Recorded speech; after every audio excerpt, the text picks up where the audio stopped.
Hello বন্ধুরা, আজকে আমরা যাচ্ছি বড়গাছির শিব ঠাকুরের মন্দিরে। দেখো আমরা সবাই এরকম দুটো বড় গাড়ি আছে, এই গাড়িতে করে যাব আমরা সবাই। তারপর এক এক করে এরকমভাবে উঠে পড়েছি সবাই আমরা। তারপর দেখো সবাই তো যাওয়া হচ্ছে।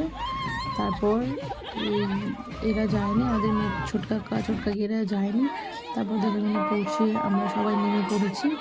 তারপর এখানে বর দিকে দেখো কিরকম ডান্স করছিল। তারপর ওখানে ঘর ছিল, ঘরের মধ্যে উপরে চলে গেলাম। তারপরে এসে দেখছি এখানে আমাদের এই বাচ্চাটা চুল ফেলা হচ্ছিলো। তারপর পুকুরে গেলাম, হাত পা ধুয়ে এসেছি। পুকুর থেকে একটু পুজো দেবো। তারপর পুজো দিয়ে তারপরে আমরা হচ্ছে কি এখানে ঘোরার জন্য একটু বেরিয়েছি। দেখো পুকুরটা কি বড় পুকুর, অনেকটাই বেশ বড় পুকুর। তারপর একটা জিনিস কিনলাম, আমাদের পুজোর জন্য একটা টুপি কিনেছি। দেখো পুজো পড়েছে রেড কালারের, কমেন্ট করে বলবে কেমন লেগেছে ওর টুপিটা। তারপর দেখো আমরা আবার ঘরের জন্য রওনা দিয়ে দিলাম।